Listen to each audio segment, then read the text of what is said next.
এটাকে আমার golden harvest বলাই যেতে পারে। চলো বারান্দা বাগান দেখাই তোমাদেরকে। আমি ছাদ বাগানের পাশাপাশি আমার বারান্দাতেও কিছু গাছ সবসময় লাগাই। বাড়ি থেকে আসার পরে আমার জন্য এত বড় সারপ্রাইজ অপেক্ষা করছিল আমি আসলে বুঝতে পারিনি। আমার টমেটোগুলো পেকে একদম টসটসে লাল হয়ে আছে। বাচ্চারা যেদিন এসেছি ওই দিন রাত থেকেই অলরেডি খাওয়া শুরু করেছে। তো আজকে সকালে আমি ঘুম থেকে উঠে বাকিগুলো হারভেস্ট করার জন্য আসলাম। আমার ছেলে এত খুশি এগুলো দেখে, সে নিজেই তুলছে, খাচ্ছে। আমাকে বলছে, মা আমি সব টমেটো তুলতে চাই। আমরা দুজন মিলে টমেটোগুলো তুলে নিলাম। যথেষ্ট হয়েছে, যথেষ্ট। সৃষ্টিকর্তাকে ধন্যবাদ। এরপর ছাদেও আরও অনেক সারপ্রাইজ অপেক্ষা করছে।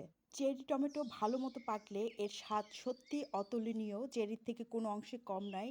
অনেক মিষ্টি স্বাদের এই চেরি টমেটো, খুবই মজার। এই সিজনের বারান্দা বাগানের এটা আমার প্রথম চেরি টমেটোর উত্তোলন। এর রূপ দেখে আমি সত্যিই মুগ্ধ।